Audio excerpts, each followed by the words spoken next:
I'm Darcie. I am 46. I live in Santa Cruz, California. I'm married to Rob, and we have two kids, Beth, who is 21, and Robert, who is 18, and I am a restaurant server. So I was born and raised in Conneautville, Pennsylvania.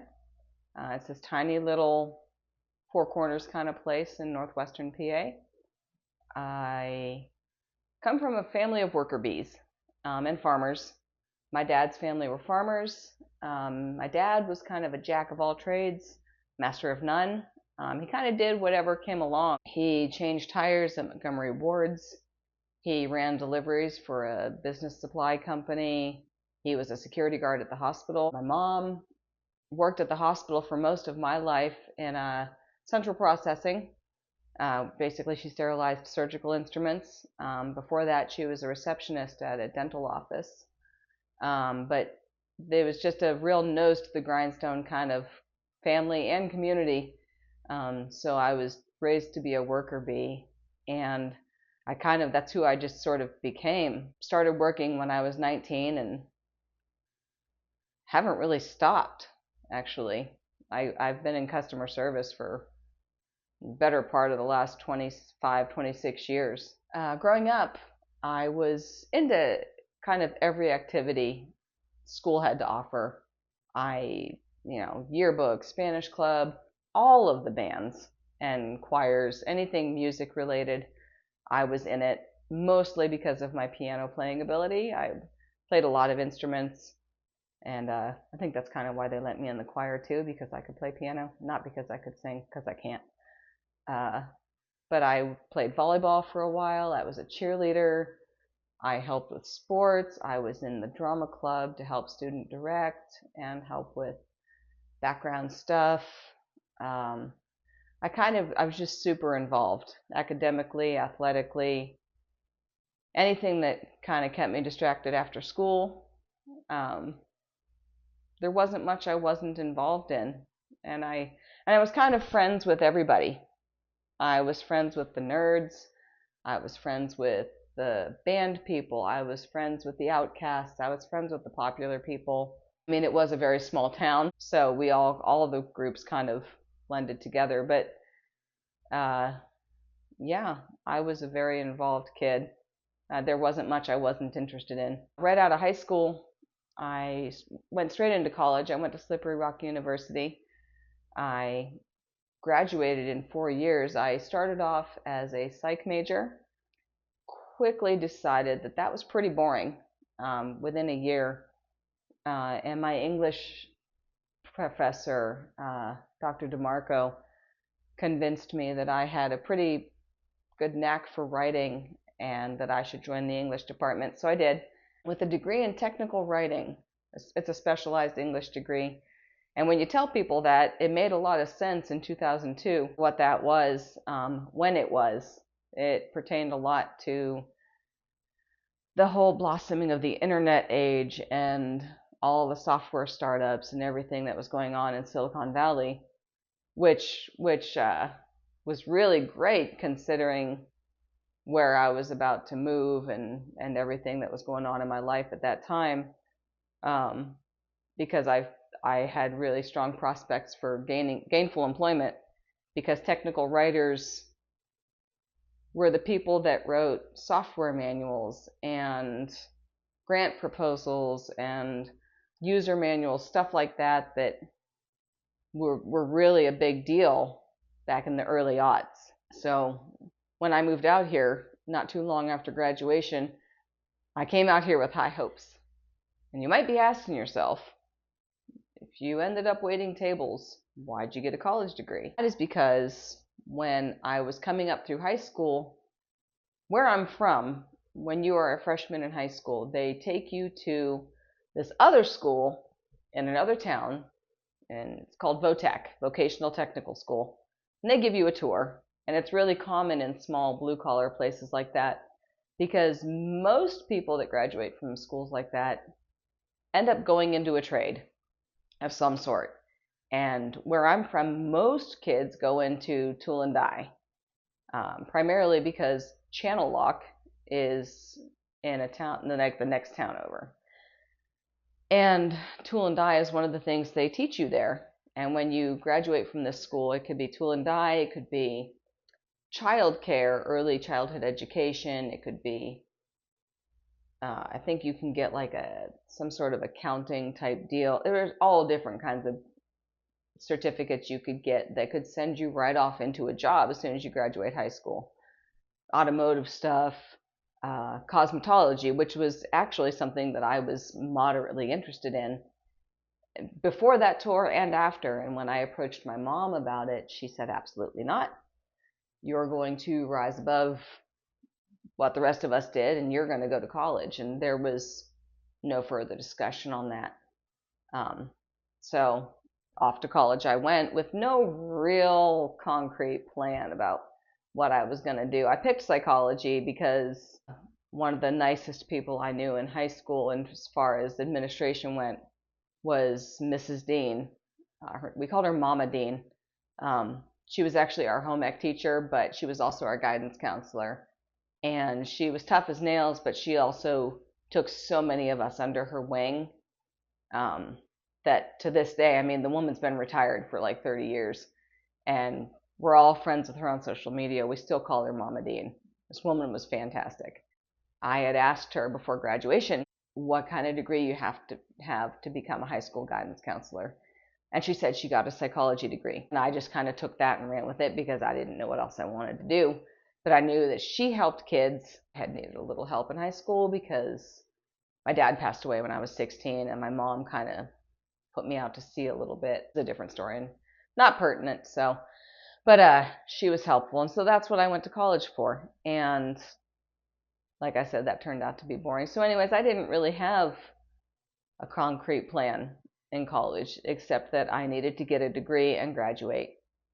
And so when someone told me I was good at something, I switched majors and got my degree in that. Beginning of my senior year, I met who would end up becoming my husband about a year and a half later. Well, no, a year later, actually. We met at a party and hit it off.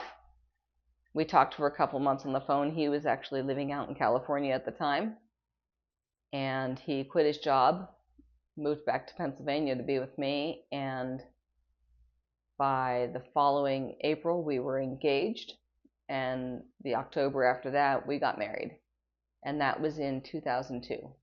We're still married. And in 2003 we decided to pack up and move out to California. And I thought, well, this is perfect. I have a degree that would enable me to get a job in Silicon Valley. And we were moving to the Bay Area, which was a stone's throw from San Jose. And so I started peppering South Bay with my resume, such as it was, and got no hits. I worked for a temp agency for a little bit as a receptionist, and I worked for a few months at a plumbing supply place in Union City who hired me as a receptionist. Turns out what they actually wanted was an accountant, and I have the math skills of a rock. So that didn't work out, and they let me go. So after that, I did get an interview at one little software startup company, and they did offer me the job, but they wanted to pay me $10 an hour. And I was like, well, that's minimum wage, basically. And so I turned it down respectfully. I thought I am worth more than that, which was foolish of me because I got no more offers after that. And shortly thereafter, I got pregnant with our first child. And we just sort of made the decision at that time that we'll forego me working and we will live off of what he was making at the time. And he was a forklift mechanic, and we were doing okay, not great, but okay. But he had benefits and stuff like that. So, I mean, we were getting by. And, the years ticked by and so on and so forth. And I just stayed at home and raised our little girl. And eventually we had our son, and I stayed home and raised him. And then the years just snowballed, and I stayed unemployed and he stayed employed. And so my degree became more and more irrelevant. So the recession hit, and young kids won't remember 2008, but for those of us that were grown-ups, 2008 was rough. I mean, everybody's seen The Big Short, and a lot of people lost their homes. But what a lot of people don't know is that a lot of people lost their jobs, and my husband was one of them. Throughout the entire year, work had been slowing down, and we saw it slowing down, and we saw our weekly like grocery budget going away. We had to pay our bills, so those got taken care of first, and then our grocery budget was going away to nothing, and then eventually he basically had to ask to be laid off so that he could get a severance. Like, he was being told to call before he came into work every day to see if there was work, and he was being told, nah, stay home, call again tomorrow. And it was just becoming untenable. We weren't going to be able to pay our rent like that. And so he got laid off and couldn't find more work. And so we decided, well, everybody says go back to school, get a degree, get an education, try for something new. That was the big narrative then. So that's what we decided he would do, and I would go back to work. The kids were 4 and 1, and he was more than capable of being a father and staying home with them, and I was comfortable leaving them at home and going off to work. So I started looking around, and I thought, well, I'll try to get an office job because I needed something that would have benefits. And we were trying to make a lateral move, and I applied for a job with the Postal Service. I applied for jobs with charter schools and various different office positions, and nobody was biting. And eventually we got an eviction notice because we couldn't afford to pay our rent. We had applied for assistance, and the county told us no, that he made too much on his unemployment to qualify for assistance, which is insane. And so we got evicted. We had 30 days to clear out. And so we sold what we could, we put into storage what we couldn't, and we packed everything else. And we stayed for a couple of months at my in-laws, and then eventually we packed everybody up and moved back east in with my mom in Pennsylvania. And we just sort of collected ourselves and regrouped there for a couple of years. And in those couple of years, he was still in school. He went online for a couple of years to a school out here, slowly working his way towards an anthropology degree. And I went back to work, but this time when I looked around for jobs, at first I applied again for office positions, but because I did have a little bit of experience and I did have a college degree, I thought maybe in a small town, plus the familiarity of my name and my family's history with that area, I thought I'd carry a little more sway. Turns out no.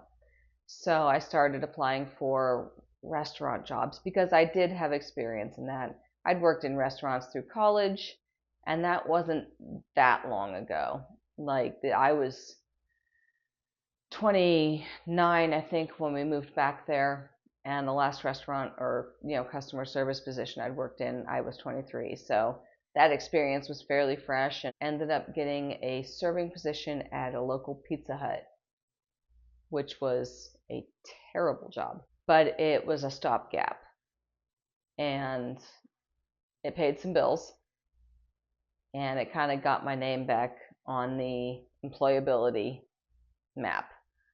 And from there, I heard of a new restaurant opening in the area. It was a steakhouse, and so I put my name in the hat, and I got a call back, and I was one of the, I don't know, 15 or 20 of us that got hired to open this place called Montana's Rib and Chop House, which was really cool when it started. It's since closed, but it was a really cool place, and I worked there for about a year and a half. It really helped me hone a lot of my serving skills and wine knowledge, beer knowledge, all kinds of stuff. This is just kind of how I ended up getting back into the service industry because, I mean, like I said, I'd done it a ton in college. I'd been a convenience store clerk. I'd worked at Cracker Barrel. I had worked as a grocery store cashier for Giant Eagle for about a year. I'd been a prep cook. Uh, I'd done all kinds of stuff, and turns out that's just where I was employable. Nobody cared that I had been a receptionist, and honestly, it doesn't pay that great anyway. And so I worked there until we moved back out west. California was home for us for a multitude of reasons.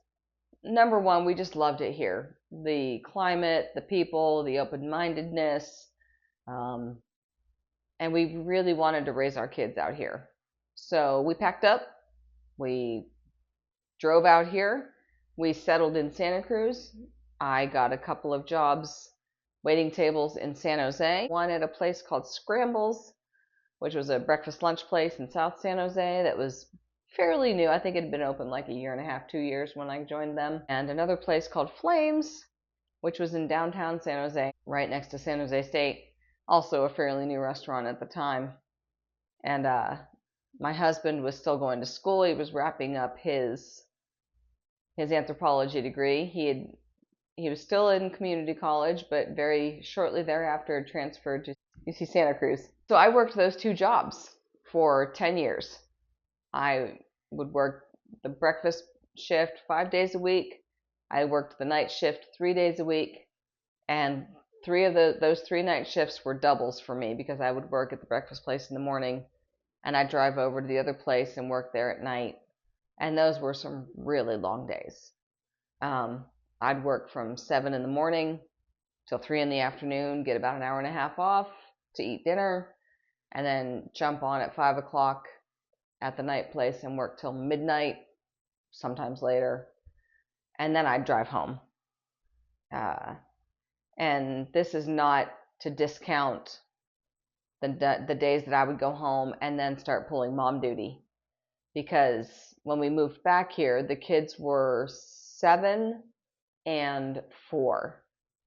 So they were still little kids at home that had a million things to tell me. They had school projects, laundry needed done, the house was a mess, dinner needed made, like it was a whole thing. And it was a lot, especially while they were little. As they got older, they started doing chores.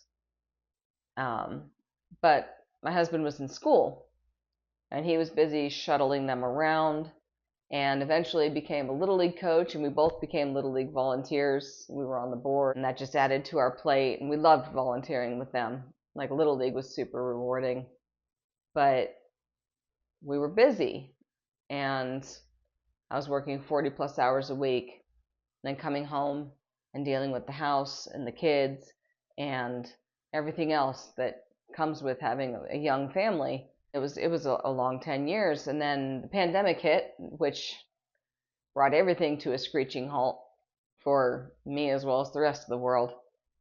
And so I got an unprecedented about 10-week vacation, which was about 2 weeks worth of panic, followed by 8 weeks of relief when the government came through with the assistance checks and everything to help us all, pay our bills and get by. And I went back to work for a year and a half-ish, kind of going back to work through the pandemic, masks on, and that was stressful in and of itself, working through pandemic rules and all that.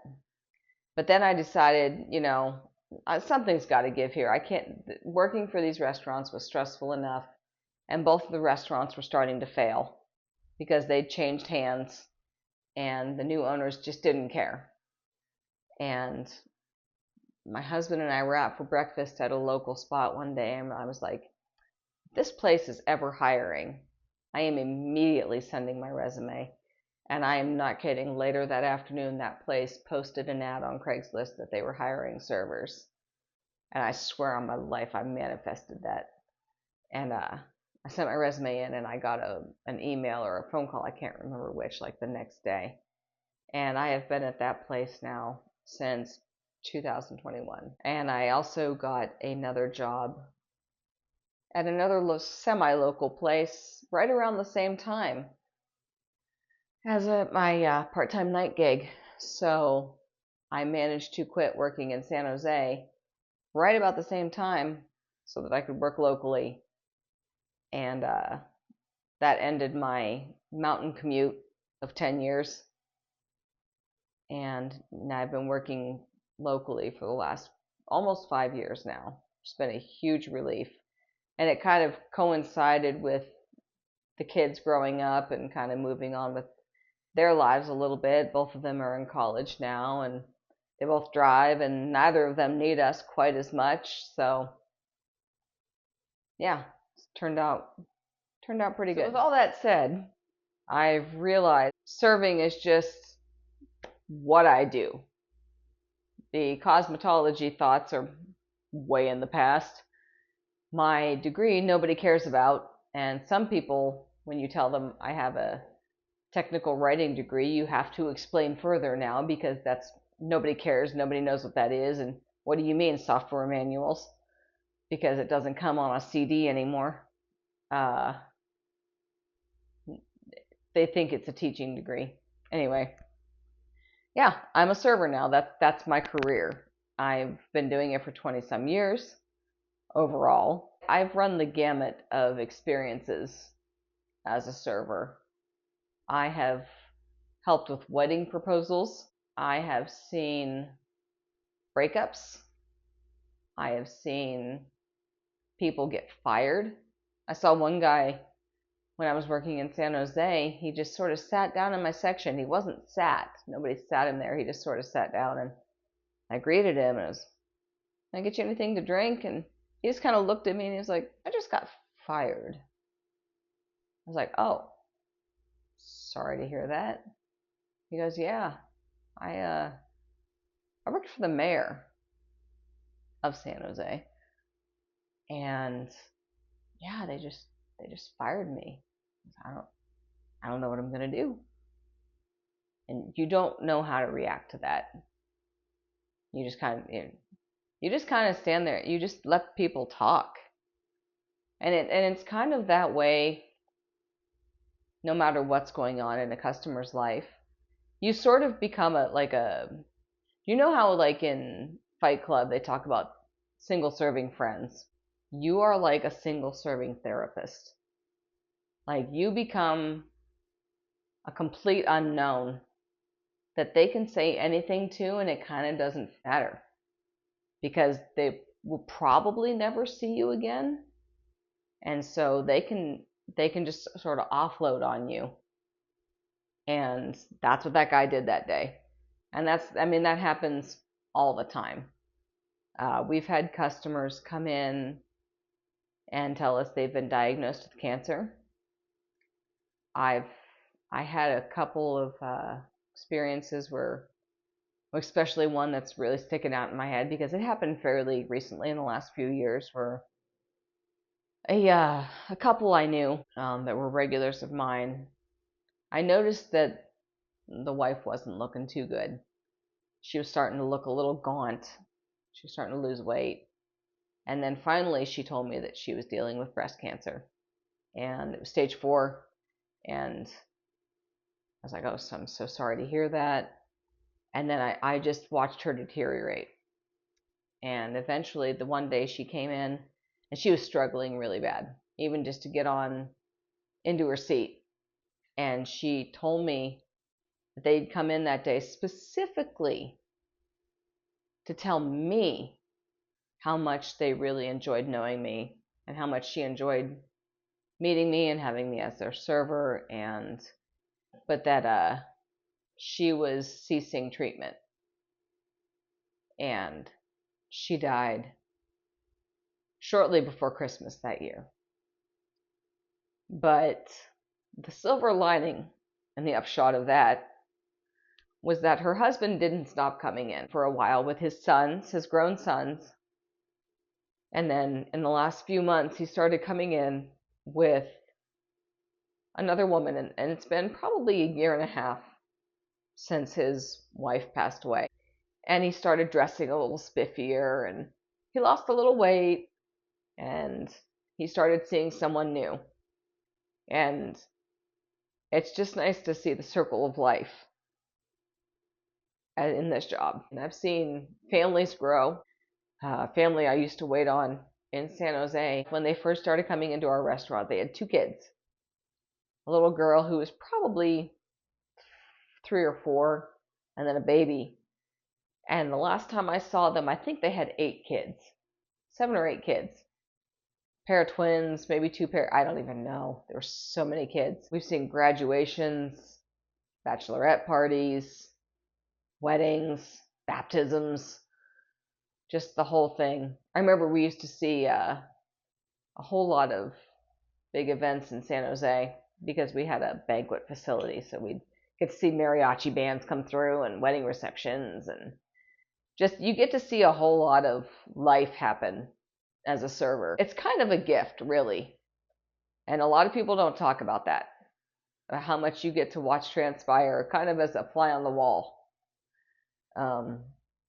You also get opportunity to meet celebrities, especially when you work in either a beach town like where we live, or in a major city because you're next to a comedy club or a big venue. I've waited on MMA fighters.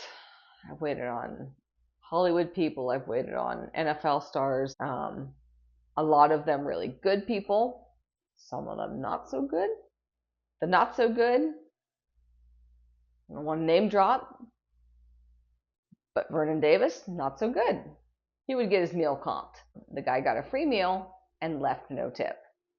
The only time we got a tip from him was when he brought his wife and kids in and she made him leave a tip. So props to his wife. I have waited on Cain Velasquez, the one that everyone wants to vilify, but was actually one of the nicest, most polite people I've ever waited on. I've waited on a couple of other MMA fighters. I've also waited on Molly Shannon, and that woman is a gem. She is so down to earth. 10 out of 10. No notes on her. Some of my favorite customers really are my older customers. And I couldn't really pinpoint a real like one reason. I couldn't zero in on a reason why, but they're just endearing to me. Like I used to wait on this woman at my night place, my current night place, who passed away about 6 months ago. But she was this tiny little thing. I don't even know how old she was, but she was pretty old. And she would come in, and she was a little spitfire thing, and she would be very, very vehement about, I want a Coke, but I want it in a short glass. I don't want any ice in it. I want it to be small. And I want a small cheeseburger. And when they cook it, I want them to flatten it. I don't want a big burger. I'm just flat, like McDonald's style. And I almost wanted to tell you, like, you could just go to McDonald's. But she was funny. And then poor Watson, poor old Watson. When I worked in San Jose, at my breakfast place, we would close at 2:30. And Watson was his last name, I believe, but we called him Watson. And he would come in with his wife at about 2:10. And we used to get annoyed at it. Like when we first started coming in, we're like we're doing side work. We're getting ready to shut down and get out of there at like 2:40. And he shows up at 2:10 with his wife, and they're well into their 80s. Like they're properly old. And like, all right. And they take their time. One of them brings a book, the other one brings knitting or needlepoint or something. Like they're there to chill. And eventually we find out that they come in at that time because they had just been in for her outpatient chemo. And this is what they did after chemo. They came in to have lunch. And so they had lunch, and then we're like, oh, okay, well, that changes your perspective on things. And then he started showing up without her. Finally, someone had the courage to ask, and we found out that she had passed away. But he kept coming in by himself, and sometimes with his daughter, who was kind of helping him manage the house and bills and day-to-day life and everything. And he used to sit in the middle of the dining room, but eventually I think he started to notice that we were shutting down the restaurant when he would come in. So he moved way off into the corner, into this little tiny, like, three-seater booth that was sort of like a nothing booth. It was way, like, so far out of the way. And he dined there for probably 2 years, give or take. And then he stopped coming in, and we found out that he had passed away. And so we had a little plastic plaque made to hang on the piece of glass that was like behind that booth, and it just said Watson's booth or Watson's spot or something like that. I don't know. Yeah, it's a lot of highs and lows you see in this job, but you carry a lot of this stuff with you. And I think a lot of that goes unnoticed by the general public. There's plenty of downsides to this job. Physically, it's hard. It's hard for someone who's physically fit, and I haven't always been in the best of shape. It's hard on your feet, especially if you don't have the right shoes. It's hard on your back. You end up with migraines, tension headaches. There's various other things that can go wrong with your joints, your elbows, your shoulders, your wrists. You get burned a lot, especially if something's been under a heat lamp or someone spills coffee on you. All weird stuff like that you don't even think about. You work through holidays. For 10 years, I worked every single Christmas, every single New Year's, every single Thanksgiving.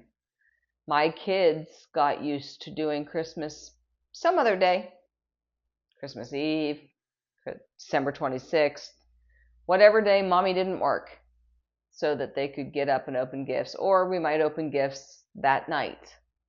They wouldn't get up to Christmas gifts. They would eat dinner and open Christmas gifts, because the restaurant I worked at was open 365. There were nights that I would work until 1:30 in the morning and have to drive 26 miles home, dead tired. And there's other hardships. There's, like I said, you're just watching your customers die. I can't tell you how many regulars I've had pass away. And there's the handsy old men, or the handsy younger men. There's people that don't have boundaries. I had a customer who thought it was okay to reach into the center pocket of my apron to fetch himself a straw. I had a middle to older aged man, when I went to drop off his dessert, throw an arm around my waist and try to pull me into his lap. I've had a really old man put his arm around my waist and keep it there while he talked to the rest of the table like I was some sort of geisha. I've had women berate me. I had a woman just not that long ago give me a hard time about something that was completely out of my control. It's something that we deal with day in and day out, but by large, the goods outweigh the bad. Like, I don't go home thinking about the bad stuff that happened that day. I think about the cute baby that was making faces at me from across the dining room, or the young couple that had just gotten married at City Hall, or the old couple that were celebrating their 60th wedding anniversary, or even something as simple as the amount of money I made that day. Maybe it was a rough day, but what a lot of people don't realize, and I think what goes into their misconception of the life of a server, is that a lot of us are not necessarily servers out of circumstance. Me, I kind of am, because that's the way the chips fell for me. Like, that's the job I was able to get when I needed a job, and that's what I ended up being good at, and that's what I stuck with. But a lot of people become servers because the money is hard to turn down. You have a flexible schedule, and you make better money waiting tables than you would in any office position or any, grown-up job that you might get. We might not have benefits. We might not have a 401k, but we're making grown-up money. And it's hard to walk away from that. I've known most servers that I have worked with, more than not, have college degrees, at least an associate's, if not a bachelor's. And I've worked with many who have master's degrees, but end up working in restaurants anyway. It's interesting to see how many people assume that we are unlearned, uneducated, uncultured, that we're doing a job monkeys could do. I would love to see some of these people do what we do for like a week. I have seen multiple times people say, everyone should have to work in a restaurant in a customer service position for like a week as like part of like growing up, so that you could have some sort of perspective on how humans act when they can tell someone what they need or what they want. Because the way a lot of humans behave when they're in a position of power is something to behold. What would you want members of the general population who look down upon servers to know? I would want people to know, if we weren't wearing that apron, we would just be another person. You would have zero information on us. I could just be behind in line at the grocery store, at the bank, anywhere, and you would know nothing about me. But a lot of people will see the apron, see the, my hair pulled back so I don't get hair in the food, holding food, pouring coffee, and just assume, oh, that's all they could manage to do. A lot of us are educated. A lot of us have outside interests. We have families. We have kids. We have a lot going on outside of this. We're not all teenagers out there earning party money. They're paying our bills. We're paying rent. We're paying for our cars. We're trying to afford gas. We have the same hopes and dreams and concerns that you have. And I would also want people to remember we're all just fucking human beings. You don't know how we arrived at this job. You don't know if it was circumstances or a choice. And you don't know us. And we might very well earn more than you do. You have no way of knowing that. And even if we do, it doesn't really mean anything. What really matters is how you treat us. Because we're there to provide good service. We're there to make your 45 minutes to an hour in our restaurant a good time. We want you to come back. We would like for you to not make that a miserable 45 minutes. Yeah. Just treat us like humans, because that's what we are.